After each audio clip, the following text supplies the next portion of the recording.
Hi, wrestling fans! Thanks for clicking the dreaded E-Rose report. By the way, Crimson has been talking about a lot of internet people that go on podcasts and things, and they were talking about how he can't throw a punch and make it look real. Well, anyway, Crimson's now challenging those people to throw a better punch than him, even though it may not be a real punch.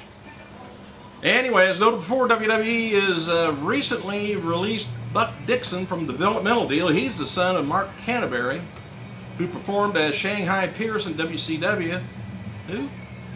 And WWE, he was Henry O. Godwin. Haven't heard why. Cost cutting, or he just wasn't making it. And for some reason, and this is odd too, Big Show came out as the WWE Intercontinental Champion for a match with Alberto Del Rio at a WWE live event in Spain last weekend. Can we read between the lines on that or not? Alright, WWE Hall of Famer Hacksaw Jim Duggan has signed a deal with Triumph Books to write an autobiography, which I'd like to see the part where he and the Iron Sheik gets arrested and just see what's going on there. Anyway, Wrestling Observer Deputy Manager Editor Scott Williams, who has worked on books with Terry Funk and Bill Watts, will be the ghost writer of the book with Duggan.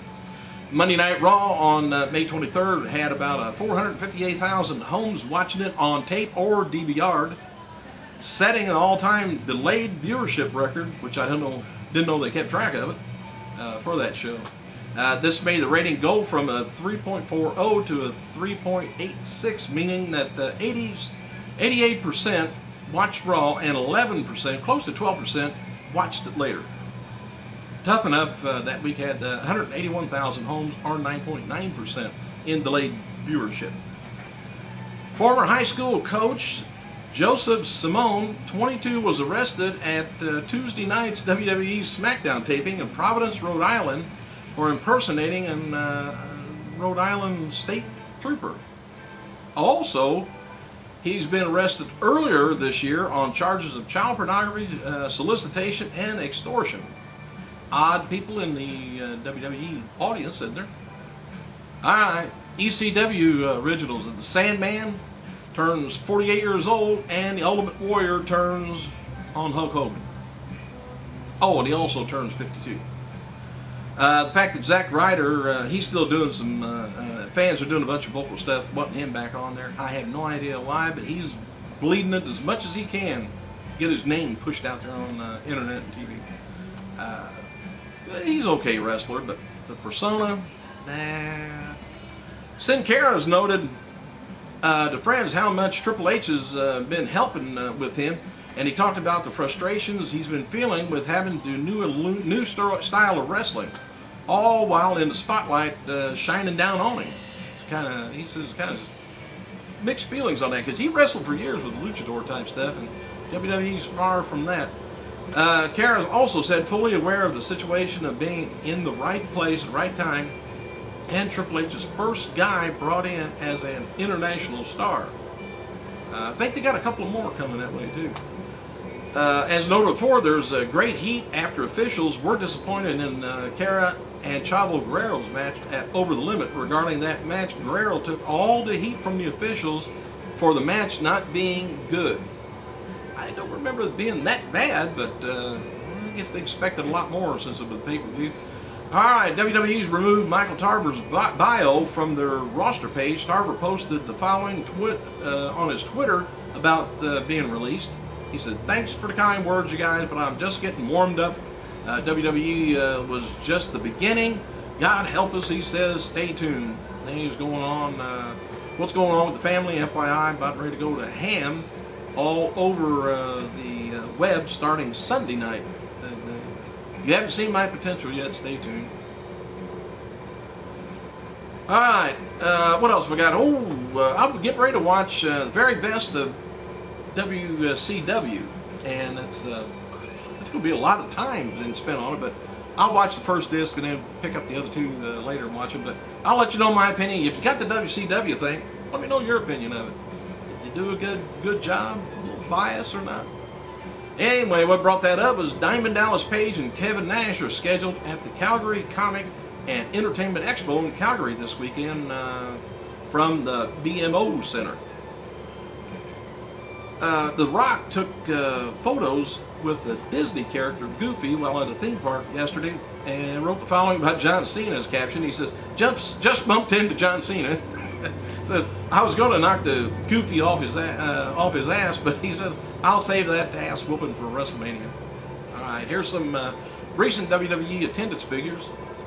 SmackDown, June 9th in Italy, drew in about 4,500 fans for about 270,000 gross dollars, that is. Raw, June 7th, Syracuse, New York, drew about 5,400 fans for $145,000. SmackDown, June 10th, Florence, Italy, drew 5,000 fans, 300,000. Raw in June 11th, Rochester drew about 6,700 fans for $200,000 gate. SmackDown, June 11th, Barcelona drew about 7,000 for $370,000. Raw, June 12th, Bethlehem, Pennsylvania, drew about 4,600 fans for $155,000. SmackDown on June 12th, Madrid, Spain, drew about 11,000 for a $500,000 gate. Actor and WWE creative writer Freddie Prinze Jr. that's came and went from WWE back and forth. He's rumored to be leaving the company again if he didn't finish up this past Tuesday's taping. I guess Freddie Prinze Jr. returned to work for late, I think it was late last year, it looks like, working for doing vignettes and other things for the company.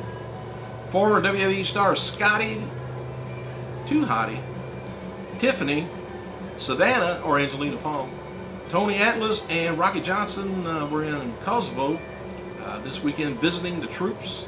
At the end of March 2011, WWE received about $3,127,000 in tax incentives from producing WWE studio movies. I think they like to keep them here in the state, and they get the little tax breaks, I guess, on it. As well as the end of March 2011, WWE has owned $10.2 million in various pay-per-view distributors for the event that have already happened. The McMahon family currently owns about 46.5 million shares of WWE stock, which could be 6.4% of the company. 61.4% of the company. My fault. The new stock dividends of 12 cents per share for the quarter would come out to about $5,577,900 per quarter to the McMahons, or $22,311,000 per year, about half of what it was last year, though. Matches for, just in case you're keeping track, matches for tonight's WWE superstars are Chavo Guerrero taking on Yoshitatsu, Kane taking on Tyson Kidd, Zack Ryder versus Primo, Drew McIntyre versus Vladimir. The new WWE 12 DVD game won the award for Best Sports Game at the E3 Video Convention this week. David Arquette, Roddy Piper, some of the celebrities who played the demo was available, and the UFC Hall of Famer Royce Gracie was there, and he recognized Alberto Del Rio and Kelly Kelly and wanted pictures taken with him. I don't blame him. Alright, as noted before, TNA has signed former WWE developmental talent second generation star Dakota Darso. Since being released from WWE a few years back, Darso has been training at Brian Knobbs Wrestling Academy school in Florida, and I hope Brian Knobbs didn't show him how to put on weight. After posting comments on Twitter the other day about qualifying for food stamps, TNA wrestler Jesse Neal has deleted his account on the popular social network. Odd things going on in the companies, isn't there? And matches for tonight's Impact Wrestling is Brother Devon taking on Hernandez, Austin Aries, taking on Kid Cash, and another unknown wrestler, Rob Van Dam, taking on Samoa Joe, Tessmacher taking on Sky, Tessmacher and Sky taking on Rosita and Sarita, plus Gunner taking on Anderson for the main event. Thanks for clicking, you guys. I gotta go.